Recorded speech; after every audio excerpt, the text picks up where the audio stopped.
Hello.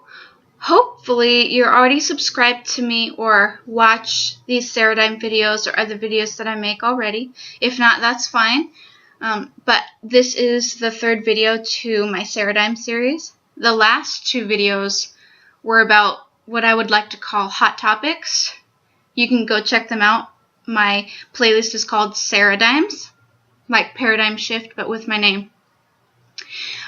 This time I wanted to talk about the worship team at church. Even if you haven't gone to church in a while or at all, you've probably heard of the worship team. And I'm going to tell you a little bit about what the worship team is and other things that are really important when you're on the worship team or choosing people to be on the worship team. I just got home a little while ago from having coffee with someone on the worship team with me. She's someone who's a real leader at the church for me, and she is a friend of mine, and it was nice to meet up with her. And I think it's important that if you serve together, that you can also spend time together when you're not in a serving capacity. Side note about me is we may have gone out for coffee, but I got decaf because I'm one of the rare people who caffeine gives me headaches. Not caffeine withdrawals, caffeine. So if I get coffee, it's decaf because I like the flavor and I like to have it occasionally. But even chocolate gives me caffeine headaches. But I still eat chocolate. Anyway, about the worship team. I'm on the worship team at my home church, Central Christian. I've been on it for several years. I'm going to address three important dimensions of the worship team, at least for me. And it mostly has to do with the people who are on the stage or involved with the music ministry of worship team. Now, what is the worship team? Well, I'm part of a church that recognizes and esteems not just the people who are on the stage, but the people who help the people on the stage, like camera, lights, and sound. Especially you sound people, because really our froggy morning voices need a lot of help sometimes. Even my husband helps with the production team, usually with like cameras. Now, if you are choosing people to be on your worship team, which personally, let me just say this, I think it's important to do. I think you need to at least interview someone, even if they don't do like a musical audition, because even though it's not a performance, if you're doing it the right way, if you're really leading people to worship God, you should know what kind of people are involved with the team. You should know, is their heart in the right place? Are they going to actually worship God, or are they trying to put on a performance? Like, that is a huge deal, and I will talk about that a little bit later. But if you're choosing worship leaders, if you hold rehearsals or interviews or something to kind of gauge who is going to be on the team, I would choose those who will lead congregations in worship music with two aspects in mind.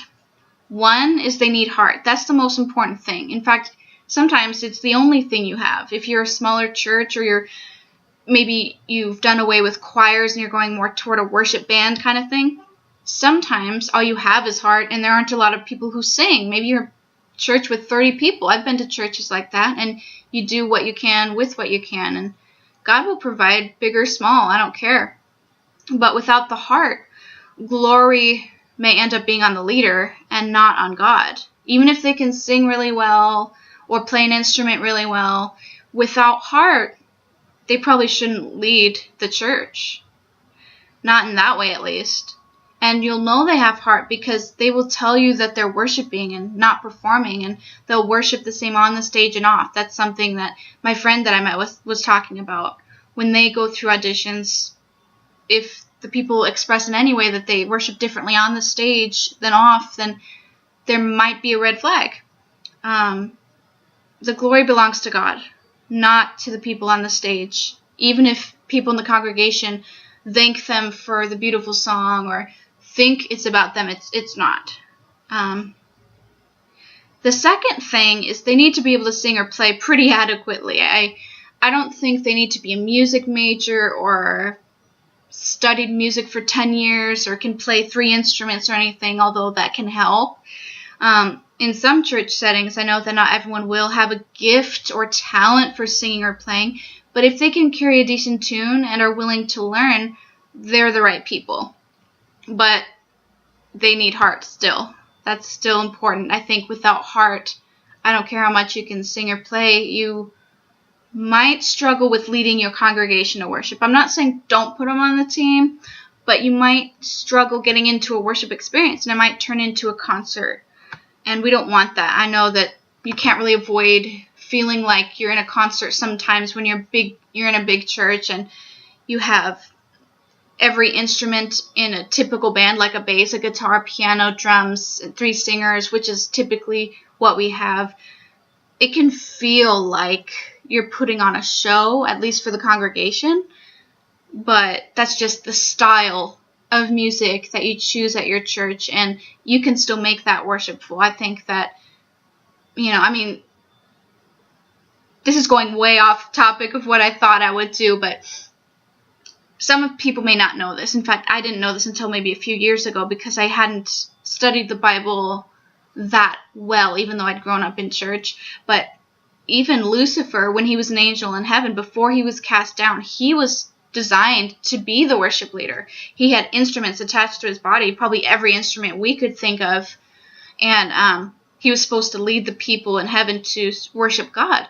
But he decided to make it about himself, and that's why he was cast down. That's kind of the layman's version of the story, but that's what happened. So it's easy to cross that line of worshiping God and performing for other people. And the instrument thing, I think, doesn't matter what you choose, whether you have little instruments, acoustic or not, or it's a big band or a big choir. As long as you have worshipful people, that is so important. Now, if someone has heart and can carry a tune, but may not be comfortable singing in front of like a large congregation or in front of adults or something, you can still put them somewhere. Children's ministries are in almost every church I can think of. Youth ministries, if they want to lead worship in front of children are typically less critical about the musical aspect of it. As long as you can smile, dance, get them to sing and dance, that's more important. And hopefully you can not break any glass doing it. And if your worship leaders only have talent, they won't make the music an offering to God. If they only have heart and no willingness to improve on their musical talent, then I would ask, would it be a distraction to the congregation? Will it take away from the worship experience? If it's even a maybe, I would consider how else can you get them to serve, or do they belong on the worship team? Now, the last thing I want to talk about is for the worship leaders, which I am. I think this is really important. If you're already on the stage offering your voice or instrument, then I'd hope that you love the Lord and can hold a tune pretty well. But I wanted to address one more thing: what you wear, what you look like. This is about what you wear on the stage and off, because small church or big church, people see you and they know you. So many times people say, "Hi, Sarah," and they talk to me as if they know me, but I don't even know if I've met them because I sing at least once a month on the stage, so people kind of know who I am, and I am pretty extroverted, so I tend to meet a lot of new people every week. So I would be very careful, especially in a church setting, not to draw too much attention. And there's 2 ways you can do that, and I'll talk about it. There's a line that shouldn't be crossed with how we look on a bright stage, or even if it's not a stage, if you're in front of people, or however you have it set up. You don't want to look so good that all the married people are drooling over you, which can happen because they might not encounter God when they draw attention to you. And you don't want to be a stumbling block for married men, or if you're a guy, it can still happen to married women. I mean, you don't want to be that kind of distraction. And I try to think about that even when I'm not at church, because there might be people at my large church that are driving on the road or that see me at other places. That's just the reality. So I don't want to look one way in church and different out. So keeping consistent in being modest, and I don't know, you have to be really careful because people by nature look at what they see first, and especially if they don't know you yet, so you don't want to be seen in a way that you really aren't. Now, when God said that man looks at the outward appearance and God looks at the heart, first of all, that I think had to do with David becoming king or something like that, but it doesn't mean it's irrelevant to us. And I don't think he meant it in a demeaning way. He was just being factual. He made us to be a certain way, and I think the ability to see is one of the best gifts God could have given us. I mean, there's beautiful nature, very good-looking people, including our spouse. Hopefully they're the one you're looking at. And there's so many ways we use our eyes that is such a gift. We don't even think about it, obviously. It's just something we know from birth, but he wasn't trying to diss us, I think. I think he was just trying to maybe warn us about the nature of our being human. And the thing is if you aren't on the stage every weekend, you should still be aware of what you wear, how you look. But you don't want to walk into a place of leading people looking like you don't honor God or like you rolled out of bed either. That can also draw unwanted attention. Ask your leaders what is appropriate. They probably have a standard. They probably have it written out. Maybe you didn't go to the meeting and they did talk about it, but make sure you ask. And if you don't have like a set of rules, it wouldn't hurt to ask your spouse, hey, does this look too sexy for church? Because I think your spouse will be honest. And if it is too sexy or it's not put together enough, those can both be negative draws of attention. Ask anyone who you trust if you look presentable. And when in doubt, I would just change your outfit.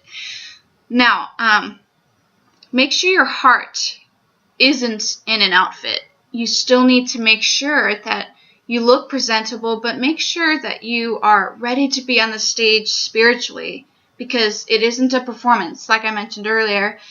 And we want to make sure that we're not too focused on how we look. I know this is kind of a back and forth thing. Should I pay attention to it or should I not? But it's all about balance.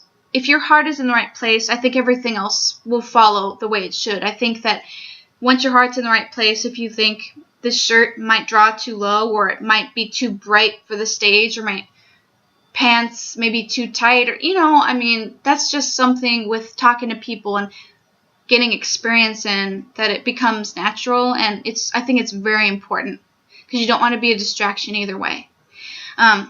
If you want clarification about anything I just talked about, or you have a question related to this or not, or if you have a video request, please comment below, or if you need to, you can message me privately. There's a way to message through YouTube. If you don't know where to find it, then you can email me or Facebook me or find me. Most of you will probably have a way to contact me if you're watching this. I don't know what we'll talk about next time, but I look forward to next time. I hope you enjoyed this video. I know it's longer than some of my others, but I really appreciate you sticking it out to the end. I look forward to talking to you next time.